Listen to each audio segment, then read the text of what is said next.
everybody? Welcome to Capital Combat. The name says it all. I'm Hakeem Branch. Rob Jarrell. And today we're going to recap today's heavyweight title fight, which involved Tyson Fury challenging Vladimir Klitschko, the longtime heavyweight champion of the world, in Germany for all the marbles. Klitschko has all of the belts save for one, which belongs to Deontay Wilder. And he is recognized as the heavyweight champion of the world. Or should I say was. Take it away, Rob. This is not what we expected today. Basically, we said that Klitschko would knock him out mid-fight. Totally expected that. What we got was a very lackluster, awkward, unexpected win by Tyson Fury. Now, that's not to say that he didn't do anything well, because what he did was essentially freeze the heavyweight champion of the world. And he did that with all of the other intangibles that a lot of people don't really focus on when boxing.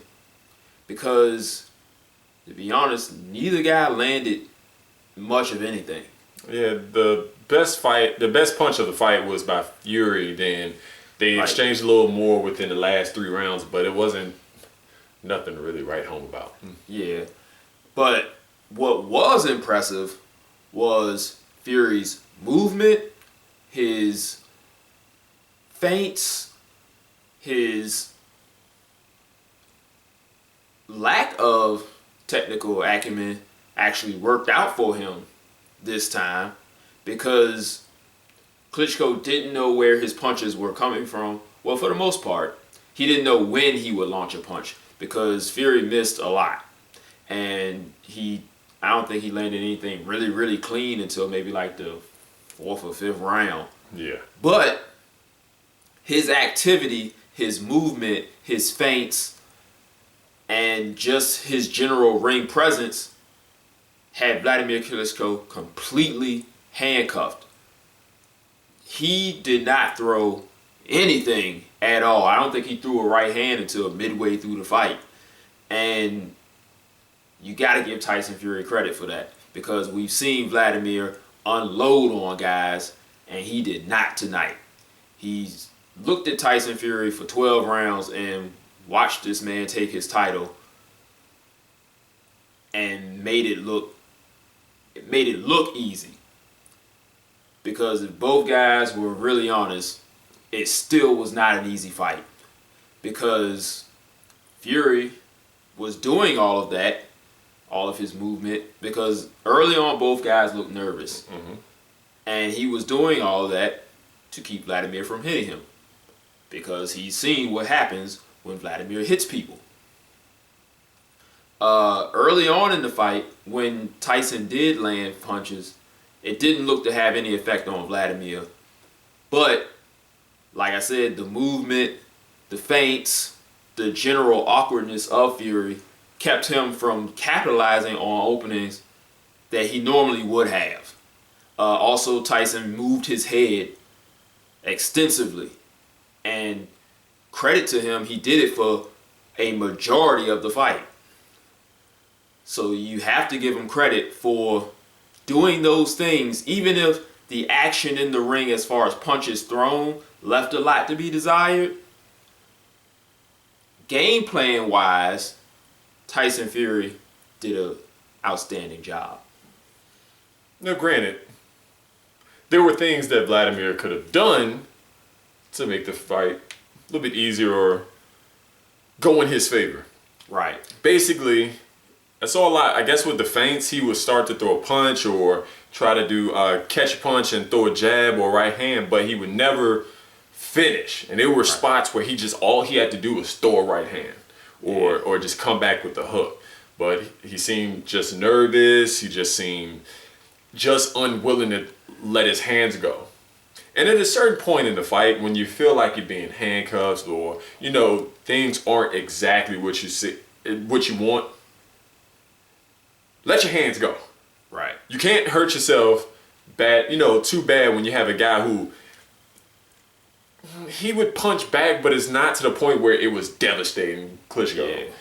He should just let his hands go when he found him off balance, or when he made him miss. He just dropped the right hand, especially when he ducked down to his right. When Fury he ducked down to his right. He was moving his head a lot, but Hakeem pointed out that every time that Klitschko did hit him, and when he hit him with the first solid right hand, that movement stopped. Yeah. And at that point, let your hands go. Yeah, this was a time where the holding that he does really counted against him, because there were times where he should have been punching. He feinted in to grab. Sometimes he just outright went and grabbed. He looked completely uncomfortable the entire fight. And you got to give credit to Tyson Fury for having him be uncomfortable like that, because Vlad has been in the ring with some big punchers. He's been in the ring with some technical guys. He's seen pretty much everything, but what Tyson Fury gave to him was something that rattled him to the point where he could not get off the way he is used to getting off. And I'm going to give him credit for that. I know a lot of people are like, Vlad looks old, he looks disinterested, and he did look a little disinterested, but I think it was more befuddled, like, I really don't know how to deal with this, I don't really know why. It was like he was trying to figure it out, or he was like, I know what I should be doing, but for some reason it's not working. And who knows where we go from here? Because like I said, wasn't a lot in terms of action. It got a little bit better later on in the fight. Vlad landed a couple of good right hands. Fury landed some good left hooks. He took advantage of Vladimir at one point when he tried to grab and did not, and he thought that they were just going to break. Tyson Fury hit him with a left hook. Very smart on his part. But he never really looked to have Vladimir in trouble either. Until late, when both guys started getting real sloppy. And it might have just been because they were tired and sloppy that the punches looked like they hurt. I didn't take them, so I can't be 100% sure on how that worked out. But it looked like they started to hurt each other later on in the fight. But Vladimir would not capitalize on it, whereas at least Tyson Fury tried to capitalize on it. He just wasn't as successful, and he was winning rounds pretty much off of activity, because a lot of the right hands he threw hit Vlad in the shoulders if he didn't duck it completely. And Vladimir just wasn't throwing at all. That's really the fight in a nutshell. Like, I really wanted to turn it off after like the 9th round. I was like, if I'm going to watch 4 more rounds of this, I'm good. But I watched it. I did. Made it to the end. I made it to the end. And, I mean, it kind of reminded me of Guillermo Rigondeaux last week. It was like, hey, man, here's your shot. What are you going to do? It's like the ball hit him in the hands. And he did one of these numbers. You got anything else? Not really. What we have here is the end of an era, a new era, however you want to say it. There's a new champ. Yeah, the first new champ in it's like 11 years. Yeah. So we got, as champs, 2 young guys, Tyson Fury and Deontay Wilder. Who would have guessed it? As well, we have other guys that are just chomping at the bit. We got Brian Jennings, we got Anthony Joshua, we got Alexander Povetkin, we got that's all I got right now. Yeah, those are the only ones I can think of. It's a few more. It's Joseph Parker, out of Australia, or is it New Zealand? One of the two. We got some guys coming up. Should make for very interesting fights. Remains the Burn is still out there. We still got Amir Mansour, who still wants to do a Glasgow. There's some guys that are going to now start challenging for the heavyweight title. Yeah, especially now that we got a new guy that is seen as vulnerable. Even though Vlad was seen as vulnerable, he was putting people out bad. Yeah. And Tyson Fury has knockouts. I didn't see any that looked as vicious as some of Vlad's knockouts. And even his have started to become academic at some point. But who knows? Maybe he's like, maybe the loss lit a fire under him and said, hey, I'm going to get my title back. Mm-hmm. Or maybe he just says, you know what? I'm good. I got plenty of money. I had the belt forever. Let those guys do their thing. I want to find out. I'll be excited to see what happens. If I was Wilder, I'd go directly after him. Try to skip Povetkin. Go unify all the titles for the first time in how long?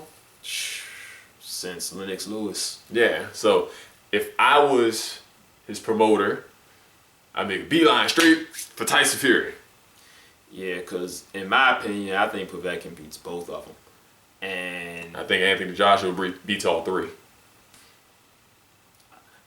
He still needs a little bit more time, but that dude's a problem. 2017, he beats all three of them. Yeah, he's probably right. But let us know what you think, guys. Hit us up in the comment section below. That's it for us. Make sure you like this video. Share it with your friends. If you have not subscribed, please do so. You can hit us up on Facebook, Google+, Instagram, Capital of Combat. Hit us up on our email, capitalofcombat@gmail.com. And we'll see you guys in the next episode. Peace. This is round one, and you've already lost. They don't seem to see that everything we've done is coming at cost. My fists are on fire. I perform till I perspire. My demons are in a rage. Keep thinking that it's a game. I kick rhyme, hurricane. I told them I don't play. I'm liquid. The Black Street Fighter.